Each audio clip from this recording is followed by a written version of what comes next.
America's pastime is, was, and always will be shooting. Hello everyone, Finn and Flask here.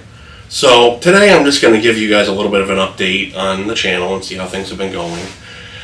And there's some stuff to talk about, so I figured we'll start with that. So first of all, I've reached 6,000 subscribers, which I really appreciate everybody supporting me. And, well, I'll tell you a little bit about what I've been doing. So I've been working in my shop, building stuff for markets, and I'm enjoying doing that. So it's kind of taking up a lot of my time for the time being, because I gotta strike while the iron's hot with the Christmas season. But I'll be back to filming around here relatively soon. So let's talk a little bit about this fall. So I put aside a lot of time this fall to work at my camp and go hunting and stuff like that. Well, I had a few things kind of go wrong for me when I went up to my camp for the fall, and I ended up having to put a lot of effort into the camp itself because things are just kind of not been going great up there with, maintenance and stuff. I had to roof a few sections, I had to gut a bathroom and redo a bathroom. So it kind of took up a lot of my time. And on top of that, I didn't get out hunting a lot due to the fact that I had some serious dog issues. So I have a Springer and I have a wire-haired pointing Griffon for hunting for grouse. And my Springer had a terrible injury about 5-7 years ago. I think it was in 2017. So, however, that's a long time ago now that I think about it.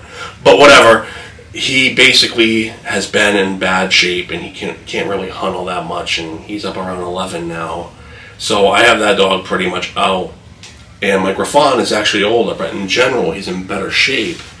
But I took him out for opening day, and his legs just weren't working. He's 12 and a half now.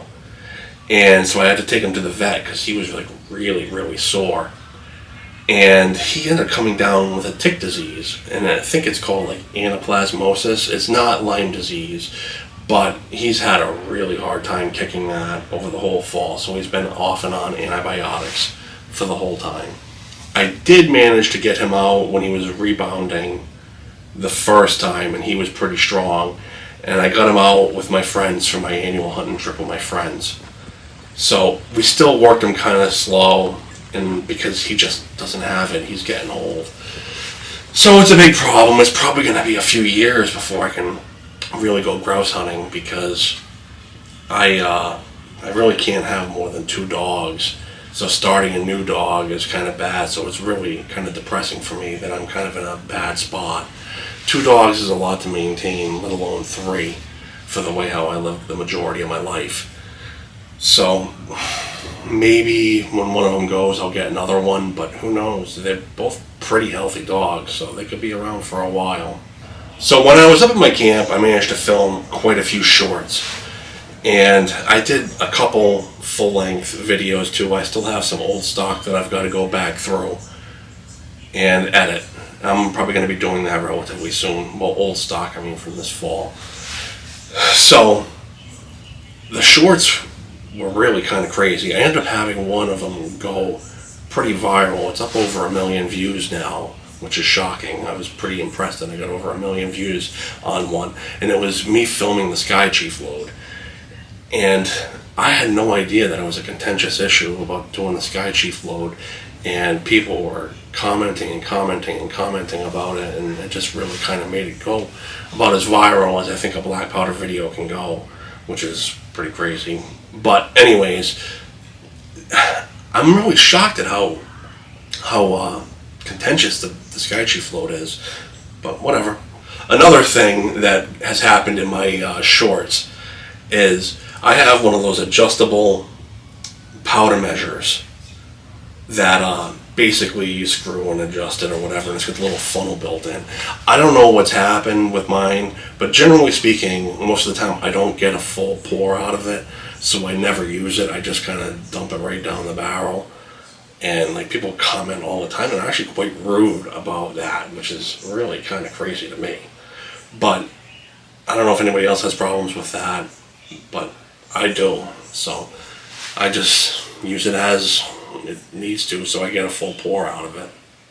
Alright, so the next thing I'll talk about is I have a few more shorts filmed, and I'm probably going to be posting out more shorts over the next few months. when I did my short run when I was at camp, it was pretty just quick and easy. I could just shoot whatever, you know what I mean? It was no big deal. But it's a little tougher now, so I'm probably going to be doing more accoutrements and stuff like that. Maybe making some stuff to like rock and roll music of me shooting, because that kind of stuff is kind of popular. So I'll probably do some of those re-editing old stuff. And yeah, but I have a couple of me shooting like rotten jack-o'-lanterns. I think people will like that. So I'll talk a little bit about other things that I have going on probably in the near future. Okay, so in the near future, I have a video of me shooting paper shot cups. I tried making some paper shot cups. I don't know if I should post a video because it was kind of a crapshoot when I was shooting it. Because sometimes it worked pretty decent, and other times it just stayed together as a slug and it just went through it, through my plywood target like a round ball. It was pretty crazy. And other times it worked pretty good. And I used, you know, brown paper bag, and I used, you know, notebook paper to make these shot cups. But I gotta think if I'm gonna actually publish it or if I wanna actually extend it a little bit and add some other. If I do that, it's probably gonna come out in the spring if I decide to make it. I might make it a two-parter though, so you can see the other part in the spring. I have videos of me cleaning flintlock pistols. I still have the video that needs to be edited of the hunting trip with my friends. So I have some stuff in stock, and some other things I'm thinking about doing is, you know, since it's winter now, I might do some spotlight videos with a friend. I put up a bunch of shorts of some of his collection, and he said he'd be willing to help me do videos of these, you know, exquisite historical pieces.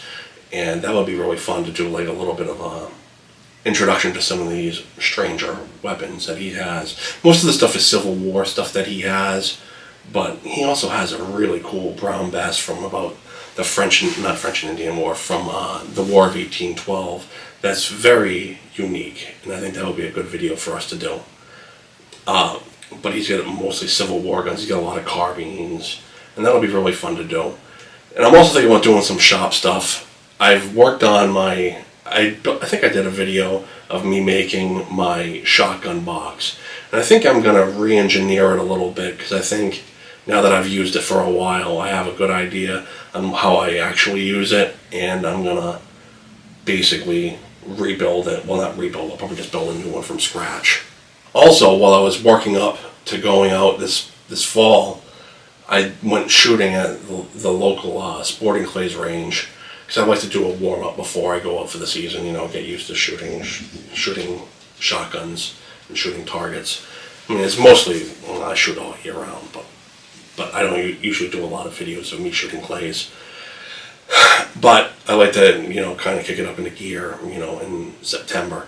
When I was at the clay range, I met a gentleman there that's into muzzleloading shotguns as well. And he has some really impressive stuff. He has a double barrel flint made by,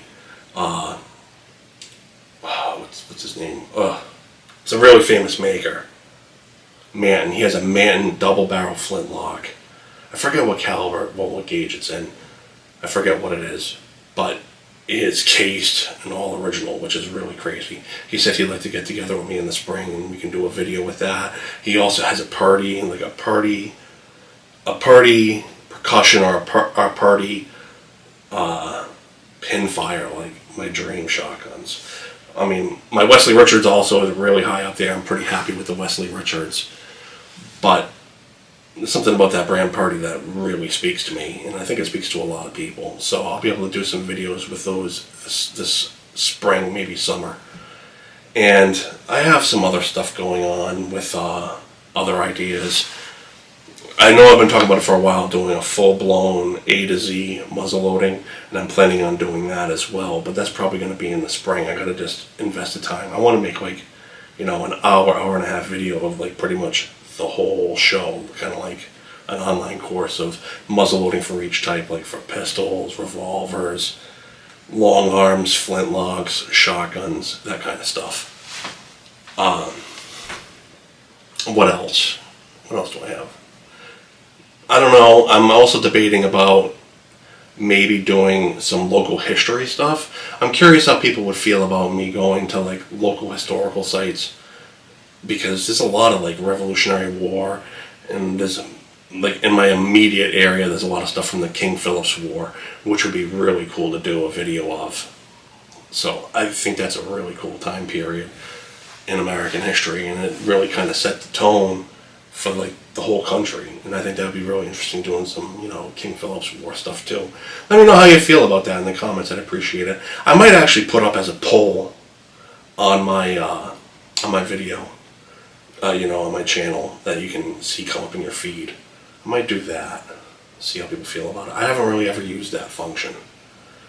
But I have more stuff going on in the shop. Like, I might try to make some more horns. And, I think I want to make more horns.